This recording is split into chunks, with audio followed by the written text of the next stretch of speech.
helped take the gospel to Africa and around the world. He's established not one, but 2 successful production companies. He's purchased a home. He's gotten married. He's a father. So he has not only made a movie about the American dream, he is the American dream. So ladies and gentlemen, William Hearn.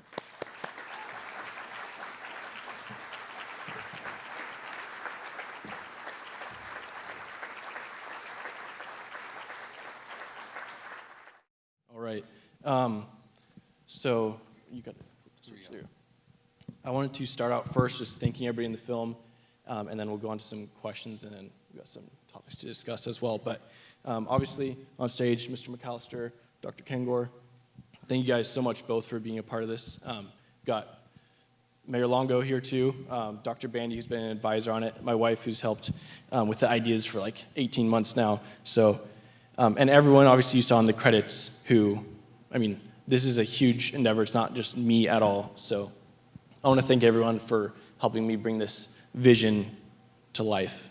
I want to start, I just have a little thing that's important to me on this whole subject of the film, and then we'll get into some questions if Jake wants to get the mic ready. But looking at big picture, the film industry, right? As Christians and conservatives, we've kind of forgotten it, and I think that is like a symptom of a bigger issue. Andrew Breitbart famously said, culture is downstream from politics. And we really focus on the policy, and we need more people doing policy, absolutely. But that's a top-down approach, and that's not going to work long-term unless you have people influencing the hearts and minds of the culture as well to cultivate good desires. So I just want to encourage all conservatives and Christians out there to really think how they can be involved in film, which I would argue is the most powerful medium. I know there's a bunch of authors up here, so they can give me an argument on that, but I agree. I agree. It's got all the mediums combined, so that's what I'm trying to do. This is the first project we've been able to work on, and I want to, in a moment, talk about how the college has really made that possible, but this is my goal, to continue to grow a production company to really influence and bring in these thoughts into a space that we've just handed over to a bunch of Marxists in Hollywood. But yeah, there's a pamphlet that you guys should have all gotten when you came in. I'd encourage you to read that. And then also there's a little card in there that has a QR code where you can give some feedback. This is the first screening outside of the main team that's seen the film. So I'd really appreciate any feedback you guys have, thoughts you have on the film before it comes out publicly in June, because I still have a little time to do some edits. So if you have pressing thoughts, please write them down, but I'd like to open with if anyone had any questions. Hey, on your point too about authors and film, so I can quantify that, right? I've done like 10 books on Ronald Reagan, and if you add together all of them, the number of copies sold, they don't come anywhere near the number of people that saw our Reagan movie in like the month of August 2024 alone, right? So yeah, the power of film, it's just extraordinarily influential, and you're the generation that knows how to do this stuff almost intuitively. I can't do any of that. I can't believe what some of what kids and students can do with, and so I really hope other people at Grove City College will see what you've done here and emulate you and do the same, because this is how we can really affect the culture. And if I may add a comment, Will, first let me commend you and congratulate you. And it's really amazing what you did. And as I was watching it, to see a kid from working class Penn Hills have this common bond with all these different types of Americans. And then at the end, you had the credits where you dedicate the film to Charlie Kirk, a guy whose cell phone number I still have on my phone. I will not take it out. I've met since he was a high school junior. I've known him since then. You can say that we share a bond. There's nothing like seeing that bond visually. And that's the gift that you gave to all of us tonight. And Will, I'll even say that's the gift that you're going to give the world. So thank you for allowing the two of us to be part of that gift. Right, and I really like the way that you let the film just tell itself, right? I mean, you never told the viewer, right, this is what we're going to do next, this is that. The narration, there wasn't even a narration, right? I mean, it just the theme carried from person to person. The cinematography was great. I mean, the imagery was fantastic, and you carried through your message just in a very artful, skillful way. I'm starting to interview you now. Did you have a favorite person or story in there, other than Lenny, of course? Thank you, Dr. Kengor.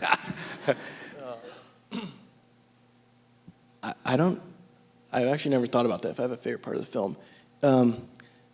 I mean, the very last quote from President Trump that says, "The impossible is what we do best," it brings in all the themes of like impossible and dream, that we've been dealing with this idea, my idea of the film, for probably 2 years.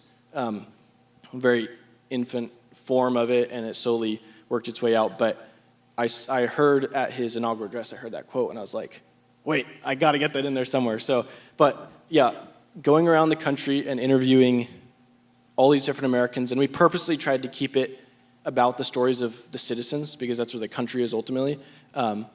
It was just hugely eye-opening and fulfilling for me as well to be able to. When there was a simplicity, no one had a dramatic story, right? They were all just simple. And I really like the one comment that the gal made about, in the old days you built your homes and they had porches, and you would talk to people. And she said now you build them and there's a garage out front, so you can kind of come in and out in your vehicle. You never even have to talk to anybody. I thought that really hit me. And talk about 3 presidents that had their problems with popes at one point in time. People forget that Ronald Reagan, he was called the nuclear cowboy by the Christian right at one point in time. He had his problems with people of the faith. President Obama, with the things that he did, he had his issues with people of the faith. And we all know what's going on with Trump and Pope Leo right now. But then you had those 3 presidents who were very, controversial in their own rights, all saying the same thing about our country. And Will, the way you put that together at the end reminds us it doesn't matter where people are on the American political spectrum. They're still part of the American spectrum, and that's still something that bonds us and brings us together in a way that it's too easy to forget about. And the Polish woman, the Holocaust survivor, talking about coming to America like going to heaven. I mean, that was gold. I don't know. When she said that, you must have thought, oh, I hope the lens is off the camera here. I mean, this is good.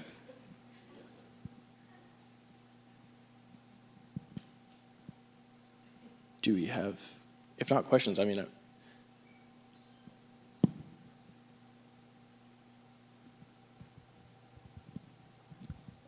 obviously it was an excellent film. Thank you so much for producing that and making it. You used hope, faith, and love. Did you start out with that? Did it evolve into that? Can you sort of give us some perspective on that? I think, obviously, it can be a cliche thing to have those 2 together. They're the virtues that the Bible talks about, but I think it arose naturally because the goal of the film as a whole, and I mean, you can let me know in your feedback if this came across, but as a whole, I was looking at the 250th anniversary of the United States, and I'm like, I want to encourage American people, because I saw the statistic that 47% of Americans don't believe the American dream is possible anymore. And that just points to a very, I think, spiritually depressed country. And so I wanted to do my part to give back, right? Because my story too, I've benefited a lot from this country. And hope, I think, is the first thing that we need, right? The American dream and the spirit that the founders had from the beginning was this long-term hope, right? It's not the next 4 years, it's whether you like the president or whether you dislike the president, it's looking 100 years out into the future. Can we make the future better for our great-grandchildren? And so I thought hope we should bring back, but then it's like, well, what's the hope founded on, right? You got to have a foundation. I think that's where faith comes in, and then you can't just leave at hope. You got to take that somewhere. And I think that's where love as an action comes out, kind of an encapsulating word to define all these ways we work in our community and try to be a part of a nation. So it kind of naturally emerged, and maybe that's why the Bible had it right in the first place. But yeah, I would say that's kind of, it arose slowly. Do you have any thoughts on that? The idea of chapters, I thought that, so you did chapter 1, 2, and 3. Yeah, I liked how you set that up. what do you feel like is the importance of hope? Yeah, well, I mean, being the theological virtues, right? Faith, hope, and charity. And so, I mean, you think of, you might not think of charity so much as part of the American dream, but hope is definitely part of it, right? Lincoln, in a favorite quote of Reagan, right, talked about America as the last best hope of mankind. And that the American dream is all about hope. And also the word, too, faith, right? I mean, these people have faith in the American dream, faith in the impossible dream. So I thought that those two in particular really just fit right in. But let's look at our founding documents as well. That they speak to hope without saying those words. You're saying that you have a pursuit of happiness. You don't go on a pursuit of anything unless you expect to get there. You're saying that I'm going to live out my hope and my faith. You talk about being a more perfect union. You're saying that you see yourself moving forward to be better. You have a hope and you're going to activate your faith to be better. They don't say the word hope in either one of those phrases in our founding documents, but it's implied. And it's implied that part of the contract of being an American citizen is that you're going to not lose hope and you're going to continue to move forward, put one foot in front of the other every single day. And in the film as well, you mentioned active love. You use that word, and we debated naming that section active love. I mean, it just makes sense with one word for each. But could you go into more what you were talking about in the film with the importance of active love moving forward? Yeah, that really hit me too, with Lenny saying that. Yeah. Active love, we talk about patriotism, and you can passively wave the flag and say you love this country, or you can be active with your love of country. When we love our spouses, we love our children, we do things for them. We do things in faith. We reflect and try to get better. We analyze ourselves. We forgive ourselves. We forgive others. These are all actions that prompt us to look, learn, and then lead as a result. And when you have an active civic love, you have to apply those same principles and those same actions moving forward. And the purpose of your film, in many ways, Will, to me, is making us look at this and say, at our 250th anniversary of this country, of 1776, are we being active with that love of country, or are we just going to wave a bunch of red, white, and blue in July? And what you did with the film, and what I think Dr. Kengor has done over the course of his career, and what I'd like to do, is show people how to be active with that love and then say, hey, not only do I love you actively, but I'm going to walk with you actively as we all get better collectively. Well, I wanted to ask too, how did you pick these different people from these different walks of life? Because we know who Yuval Levin is, right? Nick Freitas was here earlier in the semester. He's well known. But you know, the guy in Oklahoma, the lady who lost her loved one in the motorcycle accident. Again, these are all just like simple, common man, common woman stories. How did you even come up with some of these? The Uzbekistan guy, I don't know how he got on your radar, but very interesting. Yeah, actually, before I answer that, when I was crediting people, I forgot Dr. Edwards. You were sitting here in the shadow. Didn't mean to take you out. He has been the head of revisions and spent tons of time watching it over and over, so thank you for that. But finding the people, Gatlin has an online presence, so I knew of him for a while before that, and when I was developing the idea, I was like, I want to have him a part of it. The other two, I think I don't remember, my wife was a big part of that. I think we just were reaching out to friends and family, like, who do you know that has a cool American dream story? And that slowly just happened, and we interviewed a bunch of people, pre-interviews, and Dimitri was great. Did you interview anybody who didn't make the cut? You're like, oh, this guy turned out to be a complete wacko. I better not. This is going to destroy everything. We had pretty good luck. I won't name names. No, we had good luck. It was good.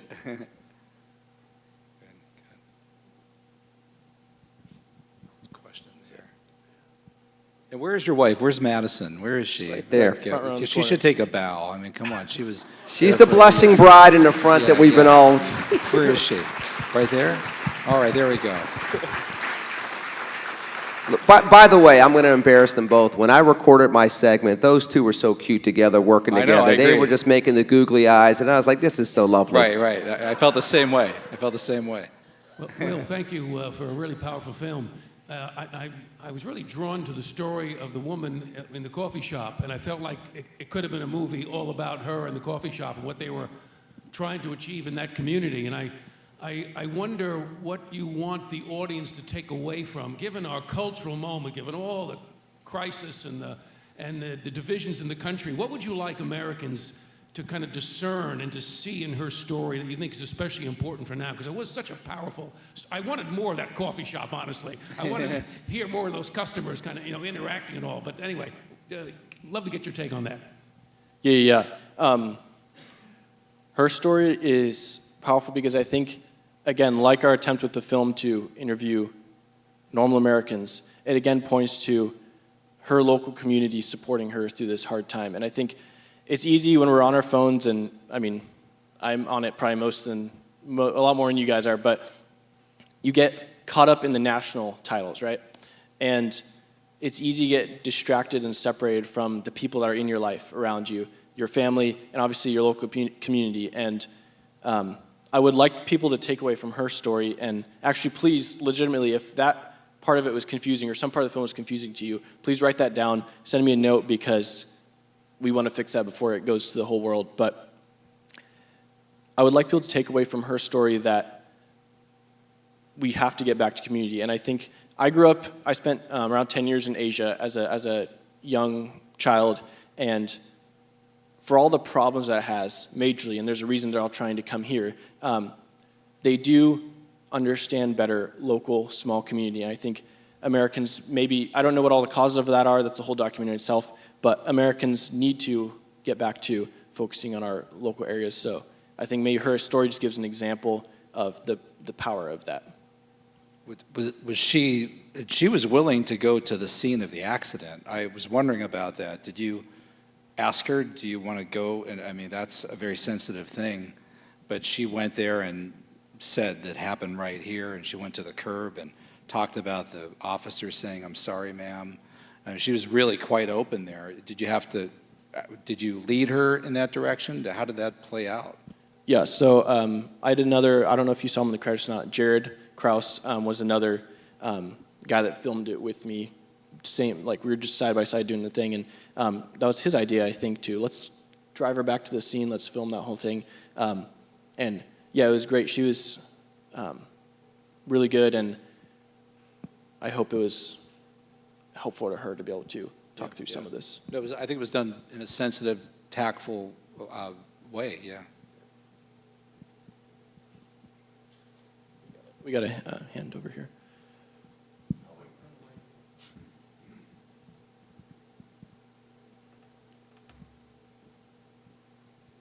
Hi, I don't have a question, but I would like to make a comment. So the Polish Holocaust survivor was my grandmother, and she really did believe that coming to America was just heaven for her. It was heaven on earth. She was part of this Grove City community for over 50 years. And she actually went literally to heaven in January to be with our Lord and Savior. Oh, wow. But I know that this project prior to that was very important to her. And we have our family here today, and I want to speak on behalf of my family and just say thank you for including her in this and for including us in this viewing tonight. Gosh, that's the most amazing thing all night.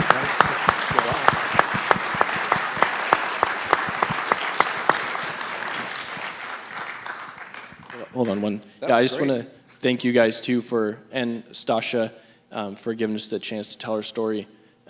Yeah, it's pretty crazy, and we're super grateful to be able to have filmed her and captured that, and we'll get you all the footage from her interview.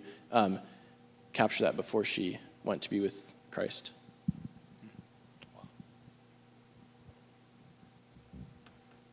I have to follow that comment and question.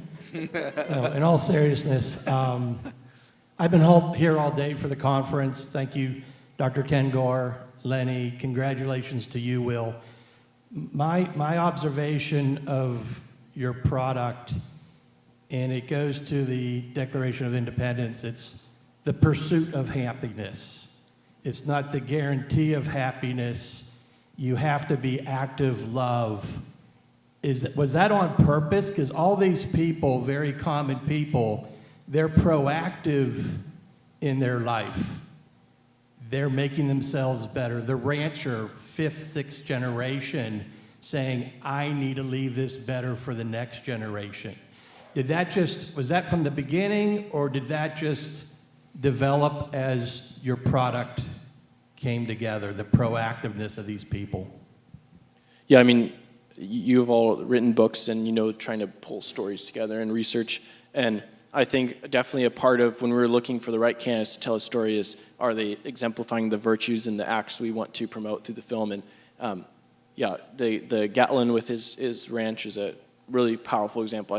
I think we saw from the beginning. So definitely something we were looking for.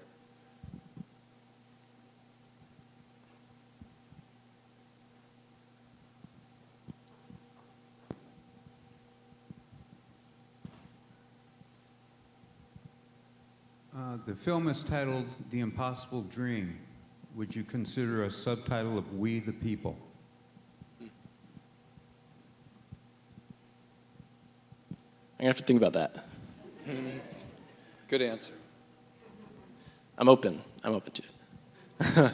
And yes, he would consider it. I will He didn't say he would do it, definitely, but he said he would consider No promises. No. And one thing off the last gentleman's question, he mentioned the pursuit of happiness. And you talk about this, and then Dr. Edwards talks about this too, so I kind of want to pull back on the point he said because he's not up here. But happiness, I think, has the definition that we colloquially use for it has changed from what the founders envisioned. And I think that's an important point too, looking at the American dream. It's like, what is happiness? And today I would say it's viewed as some sort of sensual in the full definition of that pursuit or pleasure or whatever. And you look at the writings, and you can learn this if you take Dr. Kengor's classes, but you look at the writings of Russell Kirk or Edmund Burke or all these people, Jefferson, and it's clear that happiness, and they actually use this in the writings too, is a lot closer definition to purpose or duty, right? So America's a chance to fulfill this purpose that God has given you and to do your duty, and it's almost an opposite definition than flourishing is a huge part of the American dream, but it's almost the opposite definition of just pleasure, a chance to have money or something. And it's interesting, very quickly, well, I know we have more questions. We even have to redefine flourishing because it was defined differently. And I was sitting there thinking, it's ironic.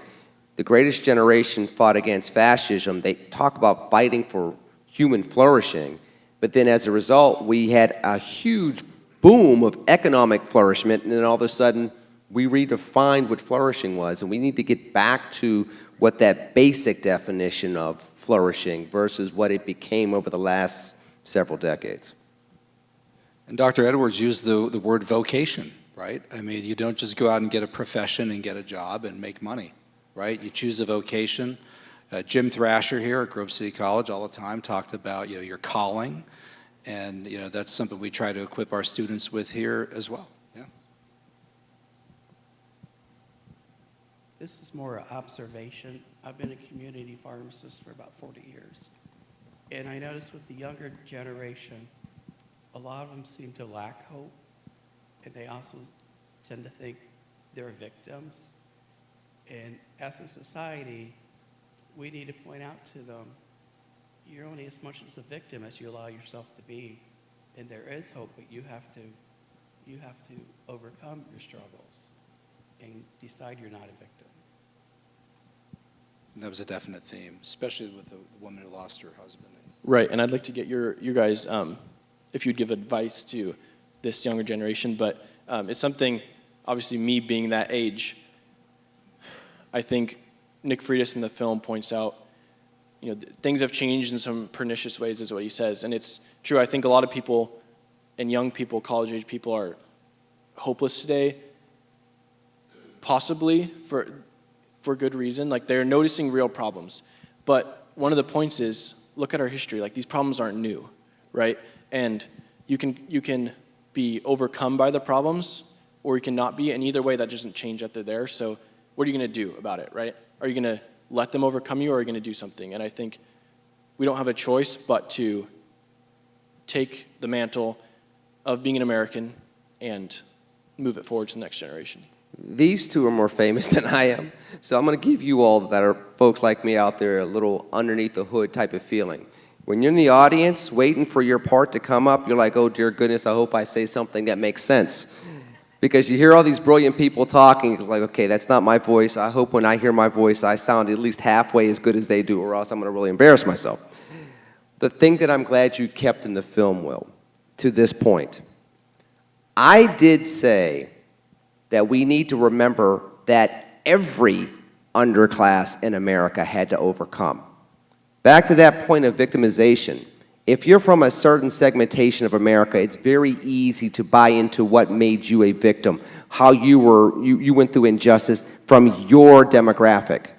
But if you really know the American story, you understand that every underclass in America went through something. White Catholics went through something in America. Italians went through something in America. Irish need not apply. The Japanese went to internment camps, and African Americans were slaves, and they weren't even American citizens. Every single underclass, Jews, went through something in America. But with hope and active love of each other and of this country, every underclass has been able to find success. Yeah, my Italian Catholic grandfather, Pietro Giovinazzo, made his way to Emporium, Pennsylvania, and they're finally there. They have a farm. They're living the American dream. They have like 8, 9, 10 kids, and they get a visit from the local KKK. Shows up on the front lawn and says, we're going to burn you out, right? And he goes in and gets 2 pistols, one in each hand, and says, no, you don't, I shoot, right? That took care of that. But yeah, no, that's right. And, that's... this generation, that was only, that's my mom's grandfather, right? Grandparents. It's all very recent history. But people have overcome that from the very beginning, the impossible dream.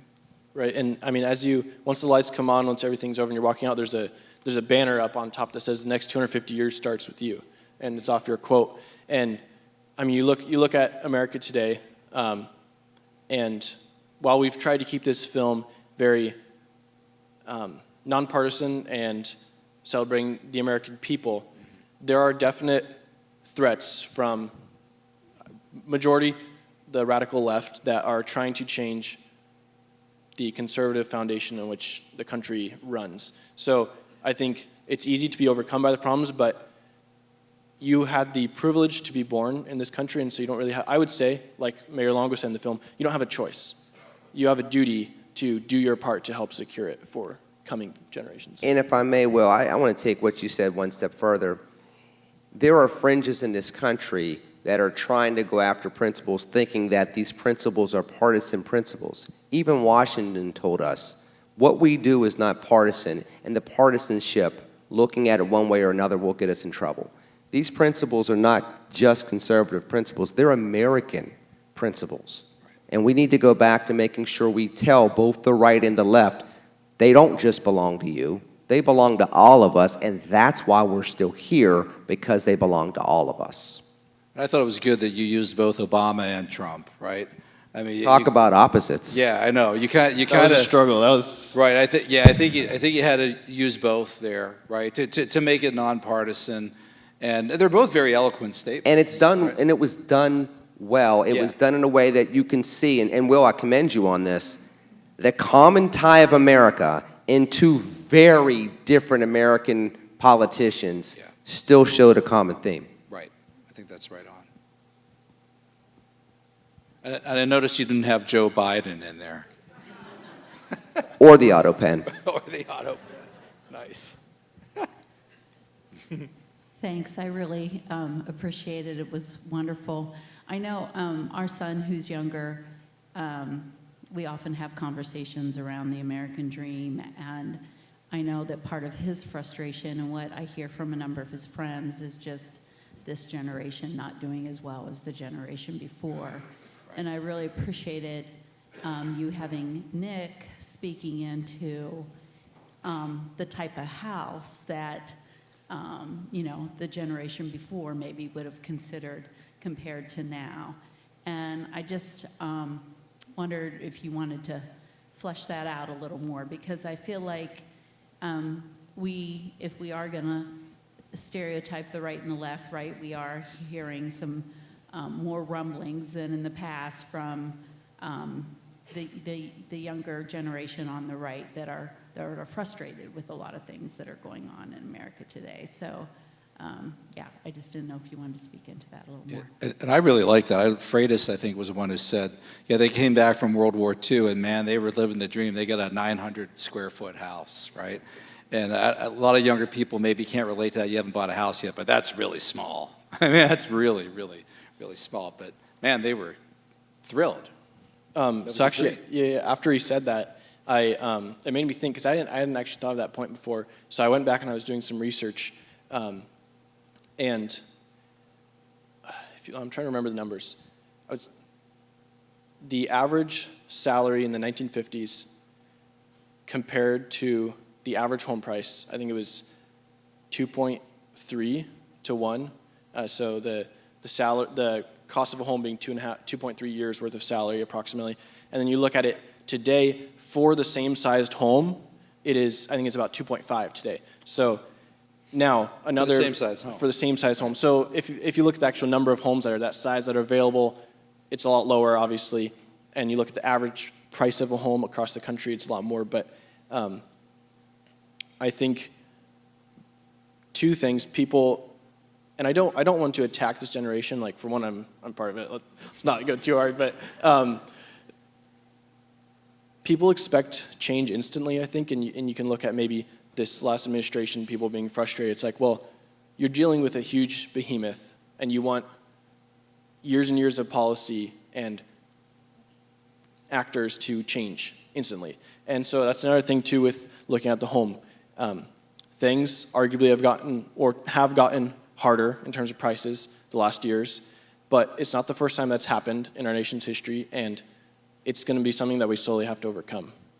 I don't have a better answer than that. Well, if I may, Will, to let your generation off the hook, you're only following the lead of the previous generations. Generation X, Paul and my generation, we were latchkey kids. Part of the reason why is because either mom was out of the home working with dad, or mom and dad weren't together anymore. Multiple generations stopped living in homes together, which meant that grandma and grandpa weren't teaching certain lessons in the home while mom and dad were hustling for the family. So when you have these things compound upon each other for 50 years, and let's go back to Roe v. Wade, which started in 1973. There was a certain level of values that came through the American culture in the late 60s and 70s that got compounded into 2 generations of parents. By the time it got to your generation, you have 3 and 4 generations that are bickering over things that are not as important as the things that bring us together. When you have that come into being, and then you have 9/11, and then you have the Great Recession, and then you have the political divides, it's very easy for your generation to lose a little bit of hope. But that's also on us to teach them, we've been here before, we can get past it again. Right. And back to that definition of flourishing, right? I mean, people today would not consider getting a 900 square foot home to be flourishing. They want a 3,500 square foot home, right? But previous generations were happier with less. And that's not how you should define your happiness. I say that as somebody who doesn't have a 900 square foot home, by the way. I want to thank all of you for the wonderful day today. Will,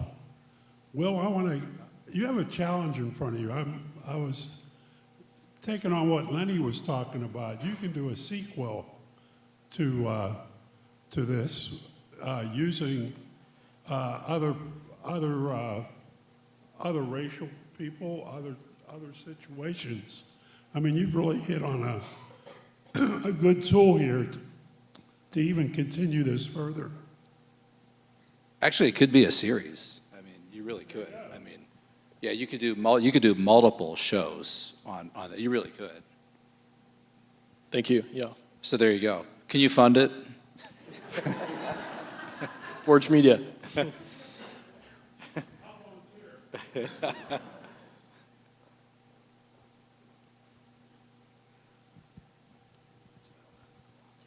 Thank you so much for being here, all three of you. Something I've noticed about this generation is that I saw this statistic recently. 28% of Generation Z has been lost to abortion. And a significant portion of those who weren't are growing up in fatherless homes, in motherless homes. And I like that there was sort of this undertone, this element of the family being this unit that our entire American government, our American lives are structured around. With so many fractured homes, do you guys see this evolving in a way that affects the American dream significantly? Yes, but part of remembering what America's all about is remembering that we are very good at reinvention very quickly. If you teach this generation the value of marriage, the value of family, the value of education, the importance of being an American, you can reverse trends very quickly. And things that do seem like the impossible dream can be possible. I remember a trip that I took with the late Reverend Jesse Jackson. And he was telling me about how he thought I knew my conservative values very well, but he said, you know, things will never change for the better being a conservative. And I said, well, Reverend, you know, you went to college in North Carolina in 1963, and black people could never use a bathroom and never use a water fountain or anything else when you were in college, the whole time you were in college. And I came to North Carolina to go to college in 1989, and I could use every bathroom, I can use every water fountain. But when you went to college, it was never that way until it changed. So at some point in time, you have to put the work in, and it will change. And he looked at me and he goes, Mr. Lenny, I guess you're right about that. My point is, even with what you're talking about with those statistics, if we put the work in now, it goes back to active love, it goes back to doing things now. What that quote says from Dr. Kengor, the next 250 years starts with you. If we do that, we won't be talking about this 10 years from now. But it is an active grind, it is an active work, it is an active commitment that does start now.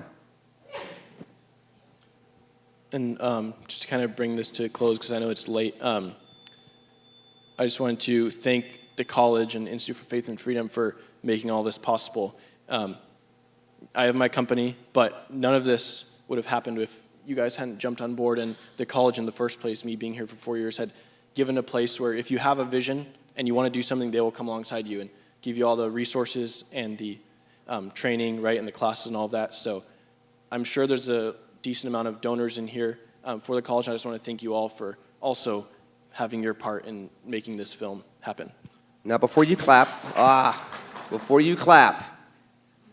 want you, sir, I want to commend you. You've done an excellent job with this. I want you to take 3 seconds and look out in this crowd, because I want you to remember what this looks like 50 years from now, because you did something that's going to outlive all of us, and you said something important with your film. So just take a moment, look out. He's right. Yeah. And then now you can give him a round of applause.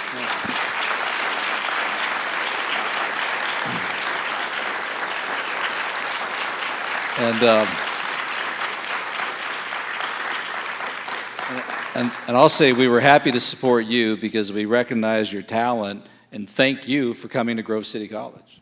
I mean, we want more students like you. We have a lot of students like you. We want more like you. Thank you. Thank you guys for coming.